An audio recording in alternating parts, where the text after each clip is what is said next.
de los grandes monopolios de Estado y de esa preeminencia de propiedad estatal y trabajo asalariado, que bien puede ser denominado también en gran medida capitalismo de Estado. Ya no en los términos de un capitalismo de Estado coexistente con la gran propiedad privada, como pasó en muchos países capitalistas, sobre todo en el periodo de la socialdemocracia, sino ya mucho más uniforme, mucho más absolutista, ¿no? Ese modelo es el que hace crisis ya casi irreversible. Yo creo que hubo un gran momento para la renovación de los procesos de orientación socialista del siglo XX, que fue la llamada Primavera de Praga.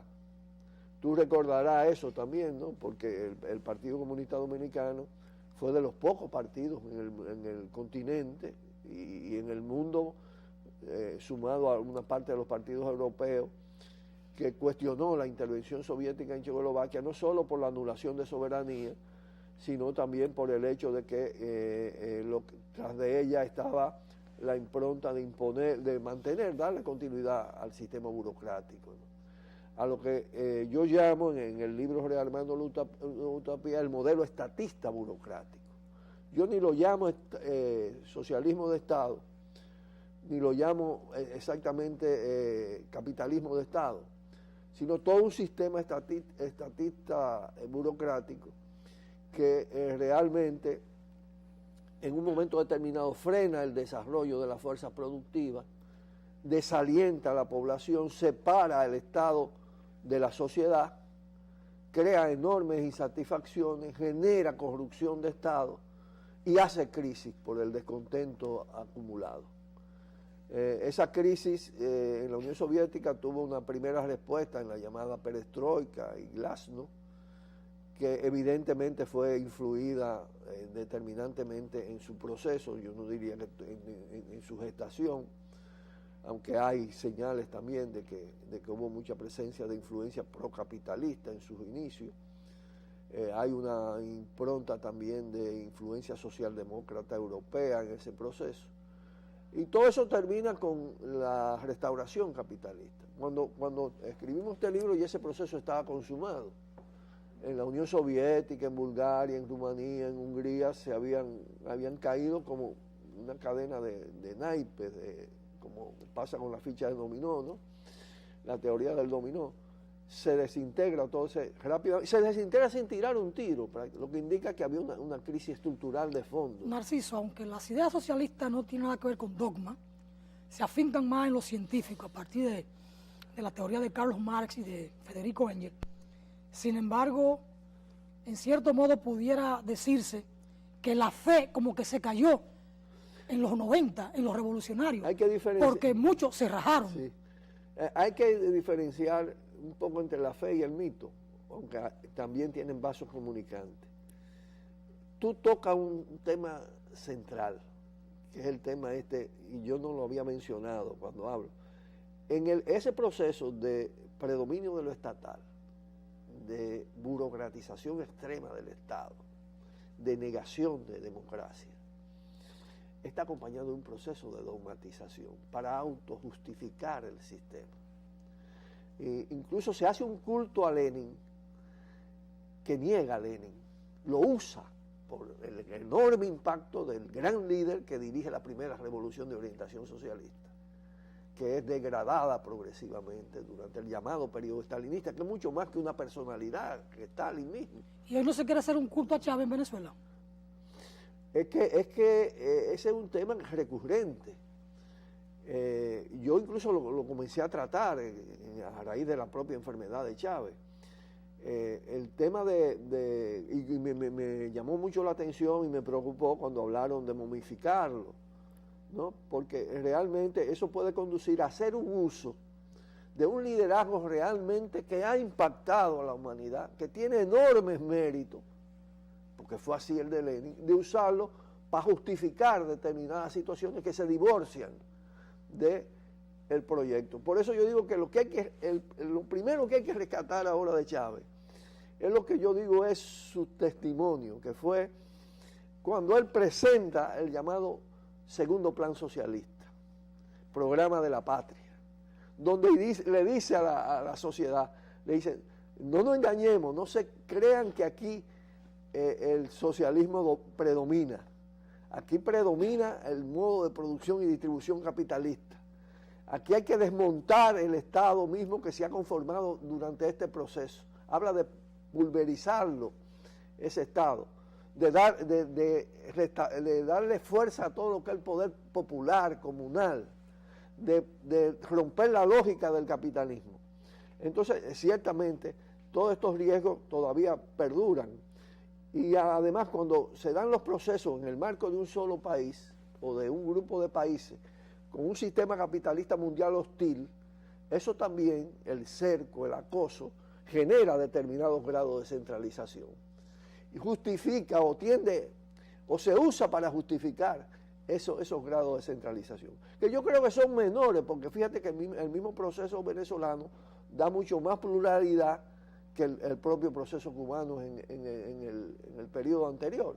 También tiene mucho que ver con la condición de isla de Cuba, con la condición de una isla no con los recursos que tiene Venezuela, con la situación de fortaleza sitiada, todo esto. Pero yo creo que el revolucionario, el socialista, el comunista de hoy, tiene que realmente pensar las cosas con un espíritu crítico superador. Es decir, este libro también parte de algo. Ya nosotros veníamos hablando, y hablando no solo, escribiendo, debatiendo los procesos de degradación, de cierta degeneración que se daban en los países del este europeo, en los procesos, en las revoluciones de todo ese periodo.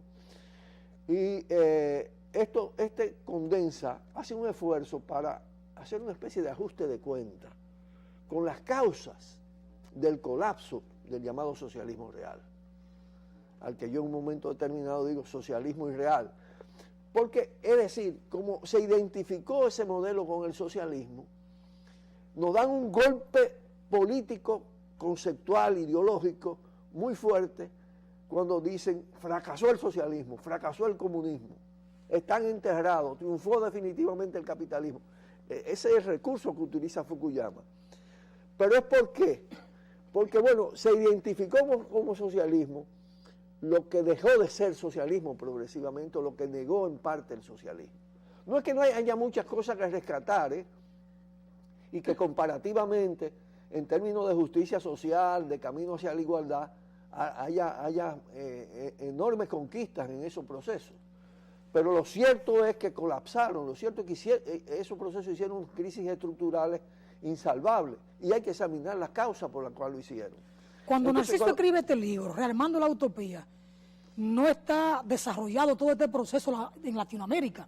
No estaba el fenómeno todavía Chávez como se presentó posteriormente, porque se publica en el 99, pero se supone que se trabajó años anteriores. Claro, claro. Y Narciso aborda el tema de la situación de Nicaragua, el tema de Guatemala y el tema del Salvador. Y entonces, en cuanto a Cuba, Narciso habla del repliegue forzado de la Revolución Cubana. Repliegue forzado, ¿a qué nos estamos refiriendo en ese momento, 1997-99? Bueno, mira. Repliegue forzado de la Revolución Cubana. Sí. Es lo siguiente, en Cuba iban de la mano, no sin ciertas contradicciones por momento, el proceso interno y una vocación internacionalista, con una visión de revolución continental, no de exportación de revolución, pero sí de Cuba interviniendo desde su ejemplo, desde su relación con los movimientos revolucionarios para producir los cambios en otros países. El internacionalismo revolucionario. Hay un repliegue hacia lo interno. En la medida el derrumbe de los países socialistas, o llamados socialistas, le provoca a Cuba un bloqueo sobre el bloqueo, porque representaba eso más del 80% de su comercio exterior. Le crea enormes constricciones, asfixia económica, se torna, Cuba se vuelve más hacia adentro, con un plan de sobrevivencia, el llamado periodo especial, y entonces procurando, en lugar de una política agresivamente internacionalista, probando una cierta coexistencia, ampliando sus relaciones de Estado. Ya no era la Cuba con México solo. México era el único país que reconocía a Cuba. Bueno, ya se había producido en ese interín también en la propia República Dominicana, el propio Balaguer se abre un poco hacia Cuba y comienza ese proceso en muchos países. Entonces, indudablemente, se produce ese cierto repliegue. Lo otro es un plan de sobrevivencia, más que un plan de continuidad y profundización de la revolución. Un plan de sobrevivencia que es el llamado periodo especial.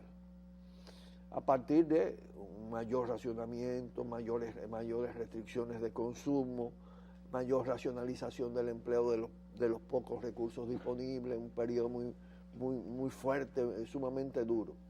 Es un periodo donde hay debate, todavía debate desconocido. Nosotros mismos tuvimos reuniones, parte de los dirigentes dominicanos y latinoamericanos con la máxima dirección cubana en todo ese periodo, a propósito de esto, porque nosotros sosteníamos y sostenemos que era vital analizar las causas del derrumbe de los países del este y ver en qué medida esos modelos habían gravitado sobre la realidad cubana. Cuba tuvo una gran cubanidad en su revolución, hasta de la manera como abordó el marxismo y cómo lo relacionó con Martí, cómo va a las raíces nacionales del proceso.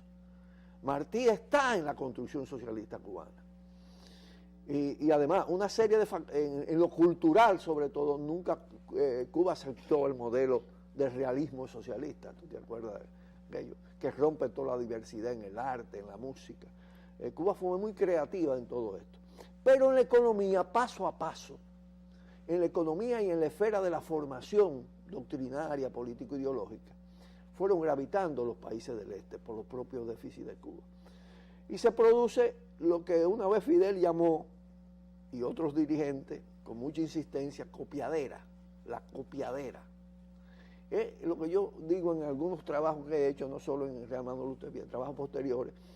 Yo tengo también el libro ¿Cuál socialismo, cuál democracia en el siglo XXI? Es la sovietización del proceso de la economía. Es decir, la intronización de un modelo estatista, fundamentalmente estatista. Incluso hasta en la estructura agraria, el predominio de la finca del Estado, con todos los problemas que se genera esto en términos de burocracia, de gestión ineficiente, de todo esto.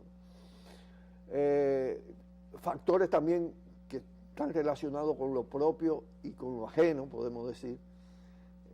Con lo propio porque, en fin de cuentas, el hecho de la existencia de un partido único en Cuba tiene mucho que ver con la agresividad del resto de las fuerzas, ¿no?